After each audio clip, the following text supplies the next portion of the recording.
a Páscoa judaica, a Páscoa cristã e a Páscoa espírita. Eu conversei com a Patrícia e ela cedeu o horário dela para mim, porque eu achei muito interessante nós refletirmos sobre esse evento da Páscoa, que naturalmente, que vai acontecer agora, que naturalmente nós ficamos muito envolvidos em épocas mais passadas mesmo. Porque pensamos em comprar ovinho de Páscoa, pensamos em viajar, encontrar com a família, fazer almoço, e encontrar com os pais, enfim, viajar. Então, era um momento que um aporte materialista muito grande. Então, agora nós vamos observar nessas 3 Páscoas a diferença entre uma e outra, mas no fim vamos chegar a uma conclusão. Então, vamos lá. A Páscoa judaica. A Páscoa judaica aconteceu após 400 anos da chegada dos hebreus no Egito. E o que aconteceu nessa chegada dos hebreus no Egito? O Jacó e a sua família, que estavam lá em Canaã, naquela área da Palestina, estavam com os seus filhos, suas famílias, um problema sério, não só ele, como todos. Porque começou naquela região toda, tem uma seca extraordinária. E essa seca sofria os animais e sofria as pessoas. E a Jacó, então, foi para o Egito. E por que ele foi para o Egito? Com a família toda, com os animais, ele foi bonitinho ali numa carruagem, todo num carro, todo protegido, porque ele já estava idoso. E ele foi com a família dele todo para o Egito. Por que que ele foi convidado para ir para o Egito? Vocês lembram daquela história da Bíblia, do sonho do faraó, dos 7 dias, 7 anos de fartura e 7 anos de seca, de fome? Então, justamente quem decifrou o sonho do faraó foi José, que era o filho mais novo, na época, de Jacó. E como ele era o preferido, os irmãozinhos dele venderam para uns mercadores, ele foi parar no Egito. Do Egito, ele foi ser escravo, foi para a casa de um alto oficial do faraó, e depois de várias peripécias, ele acaba sendo chamado para decifrar o sonho do faraó, e com isso ele ascende a uma situação assim de ser o vizir, o segundo abaixo do faraó. E ele, com aquele poder dele de muito equilíbrio, de muito cuidado com tudo, porque era da personalidade dele, ele falou com os irmãos, vieram, sem saber que ele, José, era aquele irmão que eles haviam vendido. Os irmãos vieram para comprar mantimentos para levar para o pai.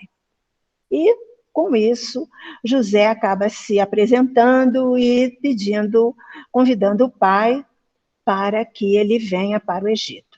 E eles vêm para o Egito, e com isso eles vão morar numa região muito boa e prosperam. E o tempo vai passando, e vocês sabem como é, né? O José ficou muitos anos como o vigir do faraó, mas o faraó morreu e já não era assim muito conhecido dos descendentes. E com isso, aquele prestígio que o José tinha e que trouxe para a família foi sendo esquecido, foi sendo perdido. Então chegou um momento que... o que houve aqui?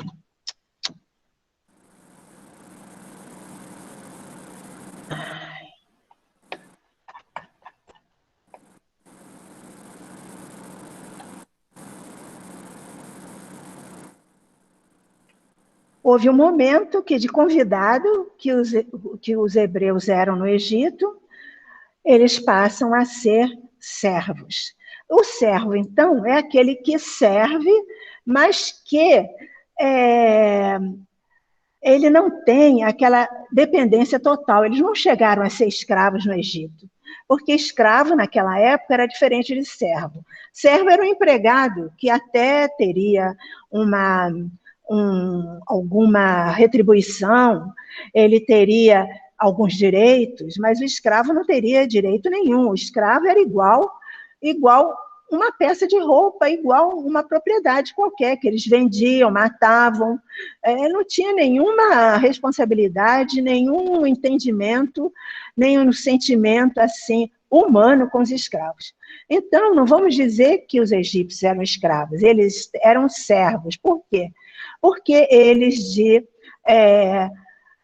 independência que tinham como criadores de animais, de ovelhas, de bois, de cavalos, no início, cheio de propriedades, o tempo foi passando e aquilo foi se desgastando. Então, eles se tornaram servos, porque eles viviam naquelas terras que tinham recebido lá do faraó. E com isso, então, nós vemos aqui na gravura do lado esquerdo como eles chegaram, como eram, e vocês veem a diferença de roupa, de penteado dos egípcios para os hebreus, né? Muito bem. Então, os hebreus ali, naquela situação de servidão, de muita dificuldade, eles faziam os serviços mais que o pessoal lá não queria fazer. Eles começaram a pedir a Deus que tirasse eles de lá. E o Senhor Deus, atendendo às súplicas dos hebreus, ordena a Moisés: tire meu povo do Egito. Olha, vocês conhecem também a história de Moisés, que Moisés era um hebreu que foi adotado pela princesa e depois de uma certa época se desentendeu lá digamos, diz que ele assassinou lá uma pessoa, então ele fugiu para não ser preso. Acontece que Moisés foi tratado, a educação dele foi nos templos, exatamente como fosse um príncipe lá do Egito. Acontece que os Ixos era um povo que, em algum momento de uns 400 anos antes, eles conseguiram dominar a parte norte do Egito, enquanto que os egípcios originais, aquelas dinastias originais egípcias, ficaram com a parte do sul. Por isso é que os Ixos aceitaram aquele faraó, que a gente não sabe o nome, imagina quem seja, mas não tem certeza, aceitou e convidou um hebreu para tomar conta, para ser o vizir dele. Porque os Ixos são aparentados com os hebreus. A origem deles também é lá perto do Oriente Médio. São semitas como judeus, da mesma raça. Então, eles ficaram como semitas e como da mesma, digamos assim, da mesma parentela dos faraós que conquistaram o Egito, eles foram ficando assim muito desprezados pelo povo também, que achavam que os Ixos eram invasores mesmo, e que os Ixos eram invasores, e que com isso o povo lá, os hebreus, estivessem facilitados, estivessem espionando os egípcios a favor dos Ixos. Mas Moisés, então, depois de 40 anos que ele passa fugido lá na Arábia, ele volta porque recebe a ordem do Senhor Deus para tirar o povo do Egito. E ele vai lá no faraó, pedindo para o faraó liberar o povo. E o faraó, vocês sabem que em momento algum autoriza, né? Então, o Senhor Deus, ele lança várias pragas no Egito. Cada vez água em sangue, aparecem as rãs, mosquitos, e as pessoas todas ficam muito incomodadas, mas o faraó não autoriza. A mosca, morre os animais, dá uma doença de pele na mão das pessoas, que fica tudo ferido, e mesmo assim o faraó não abre mão. Chuva de pedra, cai um monte de pedra do céu, ninguém sabe como, gafanhoto come as plantações todas, depois vem as trevas, fica tudo escuro, tudo horrível. Mesmo assim, o faraó não autoriza que eles saiam do Egito. Aí acontece o seguinte, o Senhor Deus fala com Moisés que eles vão sair do Egito, porque dessa vez vai acontecer que o faraó vai concordar. É aquela coisa, o faraó vai concordar ou pelo bem e pelo mal. Pedindo não adiantou. E o mal está acontecendo, e o Senhor Deus disse que a próxima praga seria a morte dos primogênitos. Então disse que todo hebreu teria de matar um cordeiro, pegar o sangue e marcar o portal das casas dos hebreus. Porque o anjo da morte, vendo aquele sangue no portal das casas, não mataria os primogênitos. Então, nesse dia, eles fariam uma comida, eles se preparariam todos para a viagem, guardariam todos os seus bens, seus mantimentos, prontos para partir.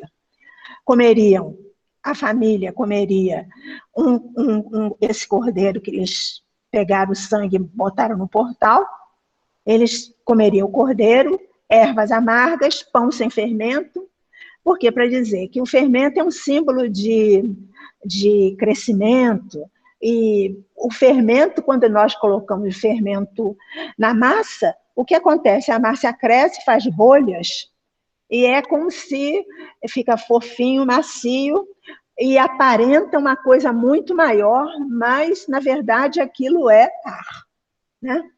Então, os hebreus se preparam todos para essa a última praga, que seria a morte dos primogênitos. Então, aqui está como é o jantar de despedida, e esse jantar de despedida, essa ceia da Páscoa, que ao longo dos anos, o Senhor Deus diz que eles têm de comemorar esta libertação, este acontecimento, que é o acontecimento da libertação, da servidão no Egito, desse modo. E aí, essa é uma mesa que os hebreus, os judeus, até hoje, lembram e fazem. É o cordeiro. Hoje em dia, eles não usam mais o cordeiro assado, mas sim ovo, ervas verdes, enfim.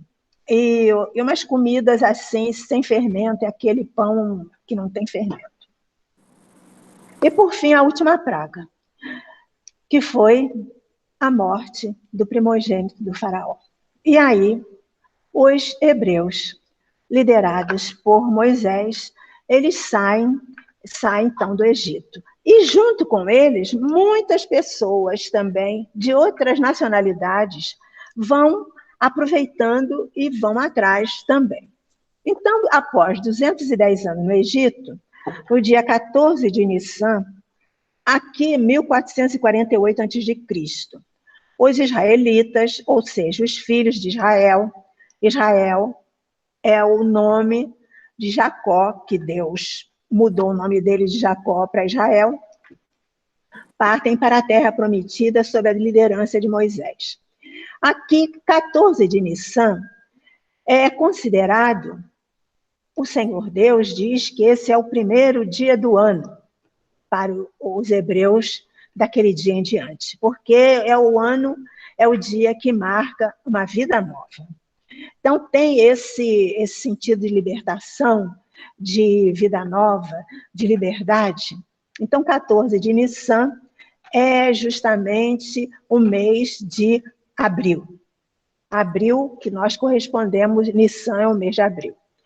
Aqui, eu anotei 1448 a.C., mas eu vi ao longo de umas pesquisas que varia de 1313 a 1500, enfim, essas datas são muito variadas, porque cada povo tinha o seu calendário. Então, acertar tudo ao longo das eras, comparando, correspondendo os calendários de cada povo, de cada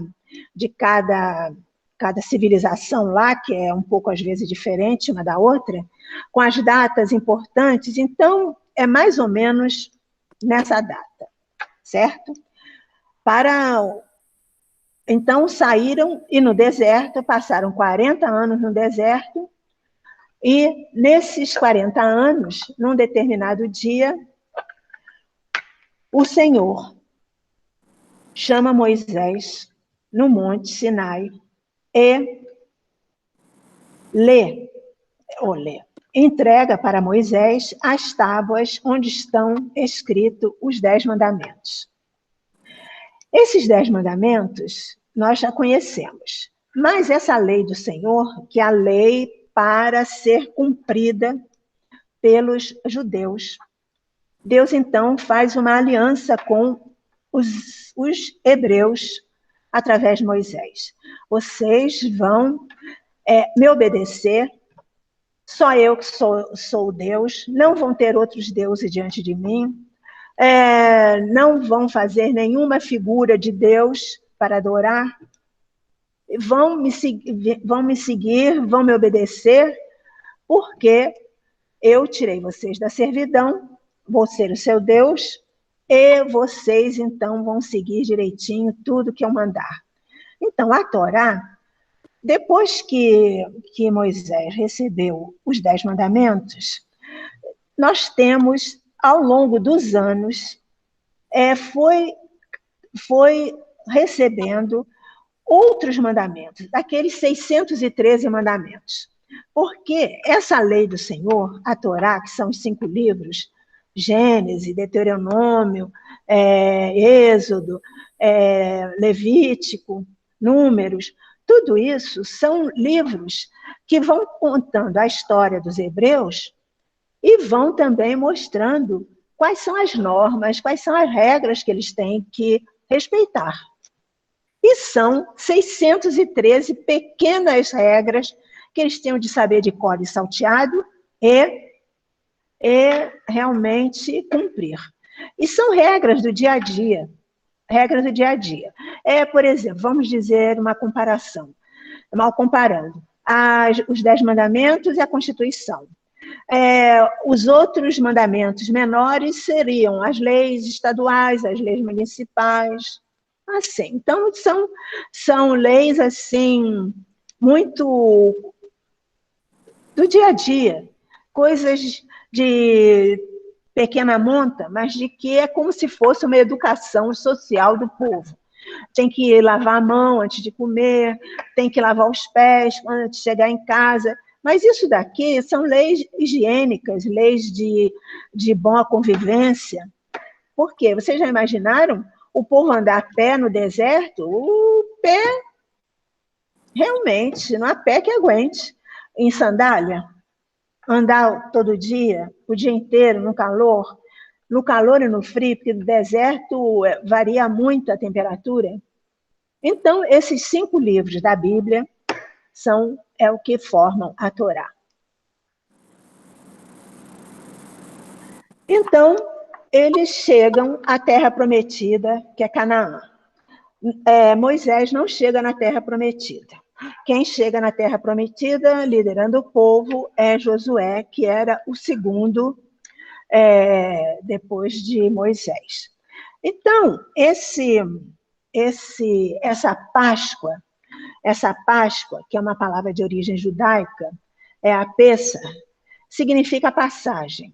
Não é a passagem do Mar Vermelho, é o pulo, a passagem do anjo, é o pulo do anjo da morte, pulando as casas onde tinham os primogênitos. Então, é a festa da libertação, celebrando a saída dos israelitas do Egito em 14 de Nissan, por volta de 1313 a.C. Já é outra data que eu tenho. Então, a coisa mais importante disso tudo, que o Senhor Deus manda ser todo ano comemorado, que é a festa mais importante do povo judeu. Porque é uma renovação da esperança, é uma renovação da vida, é uma renovação dos propósitos. Então, eles têm que fazer uma preparação antes, têm que fazer sacrifícios, enfim, têm que se preparar, digamos assim, mental, espiritualmente e emocionalmente também, para uma nova vida. É o que a gente imagina no dia 31 de dezembro para dia 1º de janeiro. Não acontece nada de diferente. A gente diz, vai começar um ano novo, realmente vai. Mas nós mudamos, nós cumprimos durante aquele ano todo, aquele ano oficial, cumprimos os nossos propósitos. Então, a gente sempre diz que aquelas promessas do ano novo a gente nunca cumpre, né? Vou emagrecer 10 quilos, eu vou fazer isso, fazer aquilo, e a gente acaba indo no tudo que estava já andando, a gente continua, e nem sempre a gente completa os nossos propósitos de mudança. Mas isto daqui é vida nova, ou seja, é o primeiro dia do ano. A Páscoa cristã. Então, a Páscoa cristã é muito interessante, porque Jesus era judeu. Jesus, como todas as crianças judaicas daquela época, estudava, sabia de cor e salteado o Antigo Testamento, que para nós é Antigo Testamento, para eles, aqueles 5 livros e a Torá. Gente, Jesus sabia tudo isso. Tudo isso. E a partir do ano 30, Jesus começa a dar uma interpretação e mostrar como é que um judeu pode viver respeitando todas aquelas leis. Então, Jesus começa no ano 30, aproximadamente, que também já dizem que Jesus, na verdade, por causa dos calendários, nasceu entre 4 e 7 anos antes do ano 0. Então, mais ou menos, ano 30, vamos seguir aí o que é mais convencional. Então, Jesus começa, e vocês imaginem, a energia de Jesus, o magnetismo de Jesus, conversando com as pessoas, indo ao encontro das pessoas e atraindo naturalmente o interesse, porque ele ensinava, ele curava, ele aconchegava as pessoas, ele tinha um cuidado extraordinário com todos, inclusive com os animais. Então, o povo começou a ir atrás de Jesus. Atrás de Jesus. E à medida que o tempo ia passando, mais pessoas acompanhavam Jesus e percebiam como ele agia. E ele simplificava, ele atualizava todos aquelas regrinhas do dia a dia que havia lá na Torá. Então, nós vemos que Jesus chamava atenção com aquela mulher que foi pega em adultério. Os homens vinham todos atrás para ver se Jesus, o que ele ia fazer. Porque se estava lá na lei que a mulher deveria de ser sacrificada, tá certo, só a mulher e o homem, não. Essas coisas não são homem e mulher, adultério não é homem e mulher? Então, aí diz que Jesus abaixa assim, fica todo mundo na expectativa. Aí Jesus começa a escrever na areia, ali no chão.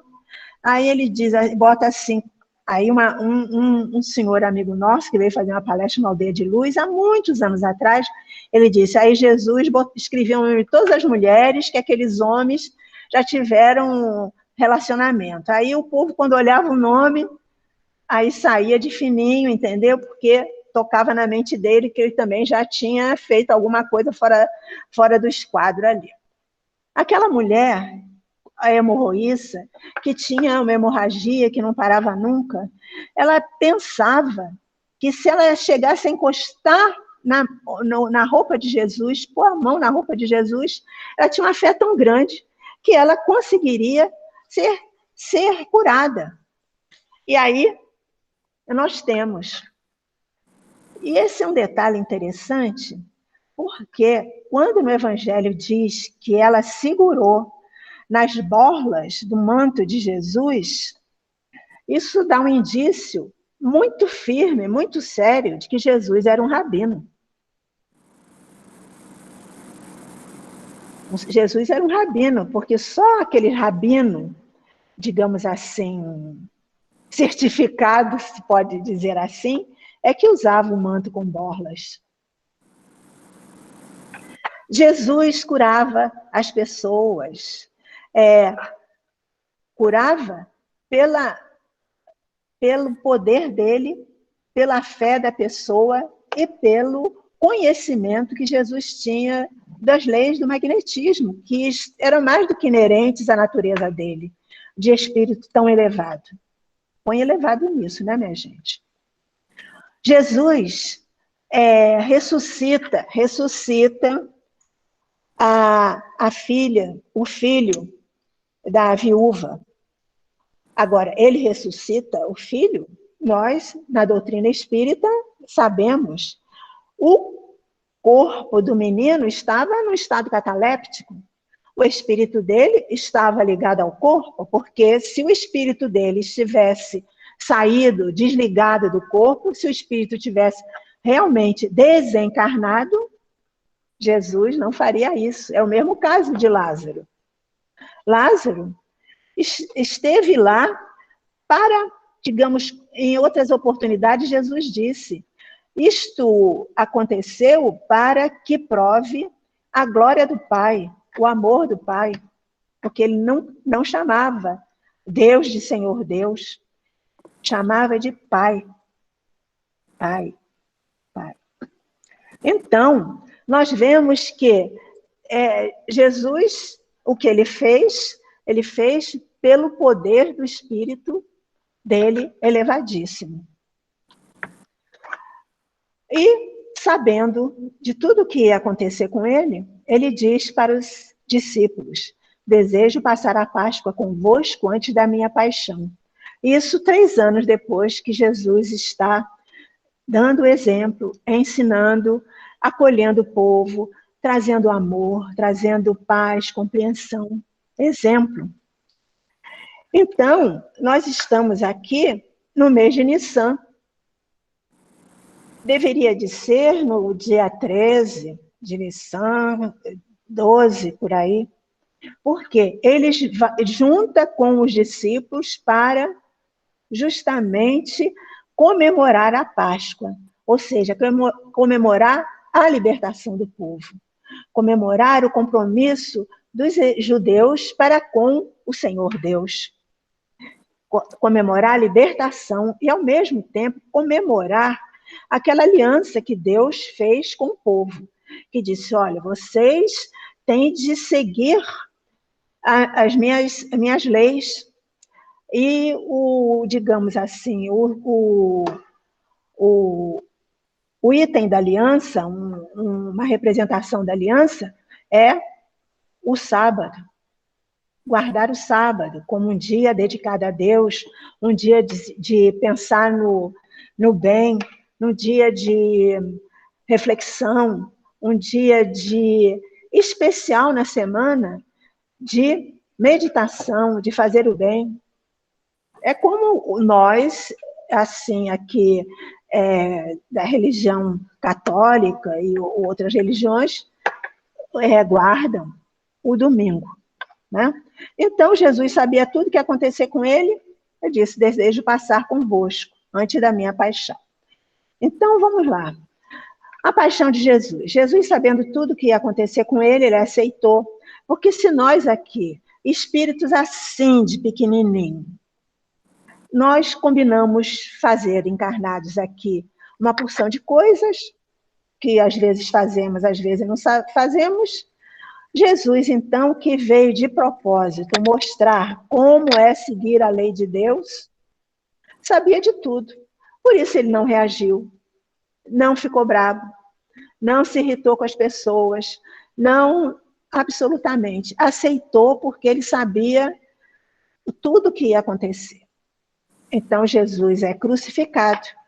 Crucificado e ele é sepultado. Sepultado ainda na sexta-feira, porque logo ele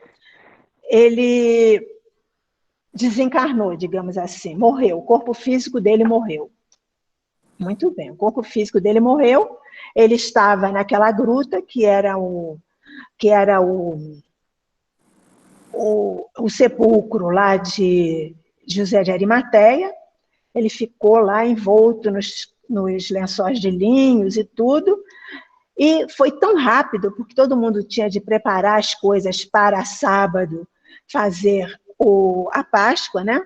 Então, o que acontece? Ele foi cuidado lá com uma certa rapidez, fecharam o sepulcro e foi todo mundo cuidar da Páscoa, e todo mundo tristíssimo pelo que tinha acontecido com ele. Quando chegou no domingo, depois do sábado, que era o dia justamente da Páscoa, da comemoração, Madalena e outras mulheres, em alguns evangelhos diz que é só Madalena, depois no outro diz que Madalena com Maria e com outras mulheres, elas foram acabar de ungir o corpo de Jesus. Porque naquela época ungiam os corpos, deixavam lá naquela gruta fechada, até o corpo se dissolver, então ser guardado no ossário. Quando Madalena, então, chegou, ela vê a pedra rolada e vê os lençóis, a mortalha de Jesus largada lá em cima da pedra. E ela sai correndo para falar com os discípulos, né? Então, aí, nós vemos que Mateus conta que Jesus aparece para ela. E ela, então, vai em direção a Jesus. Jesus disse: não me toque. Por quê? Porque aquele corpo que aparece é um corpo energético. É como se fosse o perispírito de Jesus. E que não é para tocar. Em muitas oportunidades, nós já estudamos ou já conhecemos em algumas oportunidades casos de materialização de espíritos. Não se pode tocar no espírito materializado, porque pode ofender, pode prejudicar o médium. Agora, Jesus, que não tinha, digamos, médium nenhum por ali, era ele mesmo com o poder dele, ele disse: não se aproxime de mim, eu vou aparecer lá na Galileia para vocês todos juntos. Madalena, então, sai correndo para falar com os discípulos. E o que acontece? Deixa eu ver aqui uma coisa. Jesus aparece mesmo aos discípulos. Ele mostra que a vida continua após a morte do corpo físico. Essa, então, é, digamos, a maior lição que na Igreja Católica pode se tirar dessa paixão de Jesus, dessa morte de Jesus e da sua ressurreição? É que o corpo morre, mas o espírito não. O espírito continua vivo. Embora a Igreja Católica tenha um modo de encarar diferente a vida após a morte do que nós espíritas, porque eles não acreditam em reencarnação, mas essa é a maior prova de que Jesus veio dar, que a vida continua após a morte. A Páscoa Espírita. A Páscoa Espírita, aí nós vamos nos socorrer do Livro dos Espíritos, que Kardec pergunta aos espíritos superiores: qual o tipo mais perfeito que Deus ofereceu ao homem para servir-lhe de guia e modelo? Jesus. Questão 625. Com a maior claridade, com a maior laconicamente, com uma palavra só, Jesus, que é o espírito mais perfeito que Deus ofereceu ao homem para servir-lhe de guia. E nós temos, então, quando a doutrina espírita, que recebeu um acolhimento maravilhoso aqui no Brasil, né, que as pessoas se envolveram muito aqui com a doutrina espírita, logo no início, nós vemos que em 1938, nós vemos no livro A Caminho da Luz, na introdução de Emmanuel, eu peguei umas frasezinhas aqui para ficar bem fixo na nossa mente. O determinismo do amor e do bem é a lei de todo o universo. Determinismo do amor e do bem é lei. Não é aqui na Terra, é de todo o universo. Porque é uma lei divina. E a lei divina, nós sabemos pela doutrina espírita, que é Deus, quais são os atributos divinos: bondade, misericórdia, tudo isso. Só Deus não passou pela caminhada dolorosa das raças. Ele é a luz do princípio, e nas suas mãos misericordiosas repousam os destinos do mundo. Quando ele fala os destinos do mundo, ele está falando o destino aqui da Terra. Aqui é os destinos do mundo em que nós estamos vivendo agora, nesse momento. Ele é a luz do princípio. Por quê? João já diz que Deus é amor, que Deus é a luz, que Deus é o princípio de tudo, que a voz de Deus, que a luz de Deus, ou seja, aquela luz do princípio, ou seja, é a emanação do princípio que é Deus. Então, Jesus é a emanação de Deus, como nós todos somos emanações de Deus. Só que ele já está no nível de espírito puro. E nós aqui estamos ainda no início da nossa jornada evolutiva, para sermos perfeitos como Jesus e sermos felizes eternamente. Cada espírito tem este destino. Depende da gente chegar mais rápido ou demorar mais. Seu coração magnânimo é a fonte da vida para toda a humanidade terrestre. Ou seja, é o exemplo, é o afeto de Jesus, é o amor de Jesus que nos envolve, que nos alerta, que nos orienta. Sua mensagem de amor no Evangelho é a eterna palavra da ressurreição e da justiça, da fraternidade e da misericórdia. Olha só quantas vezes fala em misericórdia. O que é misericórdia? Misericórdia é perdão, é aceitação, é a compreensão do outro. Fraternidade, Jesus veio dizer, somos todos filhos de Deus. Pai nosso que está no céu.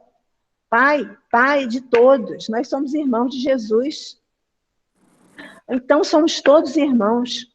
Ressurreição é a reencarnação, é a justiça. Porque através da reencarnação é que nós vamos tendo a oportunidade de corrigir nossos caminhos, corrigir os nossos equívocos e estar sempre evoluindo. Ele é a luz de todas as vidas terrestres, inacessível ao tempo e à destruição. Quer dizer, Jesus é para a eternidade, digamos assim, responsável por nós. Jesus diz, assim como ele nos amou, que nós nos amemos uns aos outros como ele nos amou. E ele se coloca como bom pastor. Porque o bom pastor, naquela área e naquela época, o pastor tem um significado extraordinário para aquela cultura e até hoje. O pastor cuida da ovelha, tem cuidado, protege, com carinho, com afeto. E Jesus mesmo disse, eu sou o bom pastor. E eu tenho ovelhas que não estão nesse redil, ou seja, eu tenho outras responsabilidades além daqui da terra, mas nenhuma delas se perderá. Ou seja, ele estará conosco até que nós nos tornemos espírito puro igual a ele. Isso, então, é uma comemoração muito forte, porque ela nos vendo como irmãos, nos amando, nos respeitando, nos ajudando mutuamente, nos sentindo realmente como filhos do mesmo Pai, que nós trocamos afeto, respeito, compreensão, e assim nós vamos vendo a ressurreição de Jesus para nós aqui, espíritas. Então, aí eu quero falar 2 segundinhos a respeito do sudário. Porque vocês lembram daquele lençol que Jesus foi embrulhado. É um lençol de linho, e aquilo era o comum naquela época.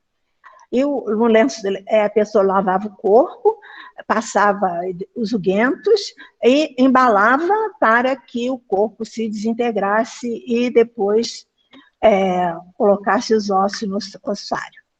Então, o que acontece? Nós vemos que Jesus aparece para os apóstolos, para os discípulos, seguidores dele, e que todo mundo acredita que ele ressuscitou.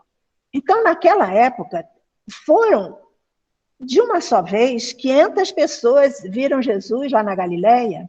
Jesus, em várias ocasiões, apareceu para muitas pessoas, inclusive para Paulo, que não teve convivência com Jesus. Então, o que acontece? Eles acreditavam que Jesus havia ressuscitado dos mortos, que estava vivo. Primeiro, não havia mais o corpo de Jesus. O corpo material dele sumiu, ficou o lençol. E esse lençol foi guardado por Pedro e pelos outros apóstolos. E esse lençol, ao longo das eras, foi guardado por pessoas que cuidavam muito desse lençol, porque sabia que era o lençol que tinha envolvido o corpo de Jesus. Em um determinado ano, a igreja deixou filmar, na época que tinha aquelas fotos que botava lá a luz, não sei quanto tempo, até que chegava a pessoa e apertava lá o botãozinho e que aparecia a fotografia. Quando eles conseguiram fazer uma foto dessa, apareceu uma foto em negativo. Eles diziam, foi totalmente inesperado.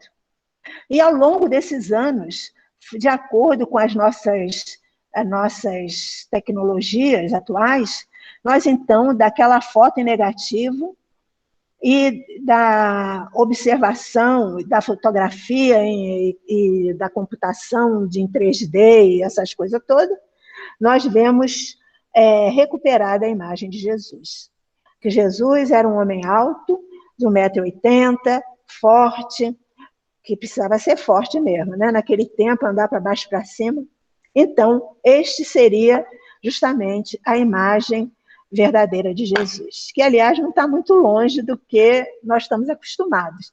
Até disseram que Jesus tinha olhar azul, mas o olhar é o de menos. Essa face de Jesus, mais geral, assim, no visual assim, mais assim, comum, de barba, enfim, é muito interessante. E nós, então, sabemos que, para o futuro, a ressurreição de Jesus foi realmente comprovada cientificamente. E como diz Kardec, quando a ciência trouxer uma lei, uma realidade, nós vamos aceitar a ciência. Por quê? As leis da ciência são as leis divinas. E lei divina é imutável, a lei divina é verdadeira. Então, vamos ver. O verdadeiro espírita, segundo o capítulo 17, item 4, é aquele que é reconhecido pela sua transformação moral e pelos esforços que faz para domar suas más inclinações. Ou seja, o verdadeiro espírita é aquele que vai festejar a Páscoa espírita. De que forma? Vai festejar diariamente a Páscoa espírita. Por quê? Vai a cada dia se lembrar de Jesus, dos exemplos dele, do amor que ele tem por nós. E vai fazer como ele, porque ele veio aqui para dar o exemplo. Então, nós espíritas vamos festejar nossa Páscoa espírita diariamente, a cada dia, vigiando os nossos pensamentos, os nossos sentimentos, orando e servindo para sermos a cada dia melhores. Então, eu só quero deixar uma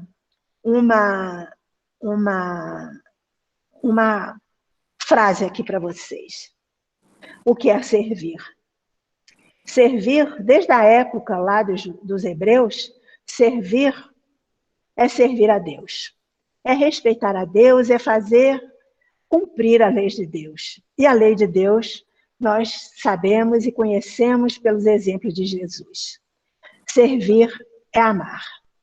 E servir, amando, é nos tornarmos cada vez melhores. E assim, nós chegamos, cada vez melhores, nós chegamos na questão 115 do Livro dos Espíritos, que é: quando formos perfeitos, seremos felizes eternamente. E a nossa felicidade é servir, como Jesus. A doutrina espírita é sucinta, é clara. Fora da caridade não há salvação. Fora da caridade, então, é isso. Fora do bem, não há evolução, não há perfeição. Então, fazer caridade, que é fazer o bem, é nós estarmos todo dia, a cada momento, procurando fazer o nosso melhor. E assim, nós vamos pedir que Jesus nos abençoe, nos ilumine,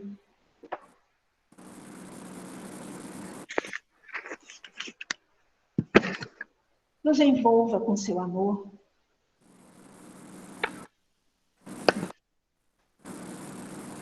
para que possamos, a cada instante, estarmos atentos aos nossos sentimentos, aos nossos pensamentos, sempre atentos ao nosso desejo de fazermos o bem, de sermos cada vez melhores, porque somos filhos de Deus, somos espíritos amados e criados por Deus, e o nosso destino é com Ele, a felicidade eterna.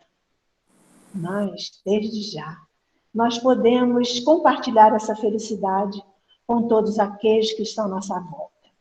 Os que estão conosco encarnados, os que estão desencarnados, porque essas duas humanidades são irmãs. Irmãs no amor, irmãs no apoio, irmãs em todos os sentidos.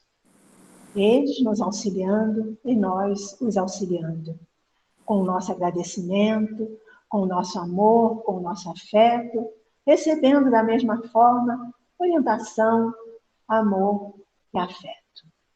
Assim, minha gente, tenham uma boa Páscoa. Que essa Páscoa seja um momento de renovação dos nossos propósitos, não só no dia da Páscoa, mas em todos os dias da nossa vida. Que assim seja e que o Senhor nos abençoe.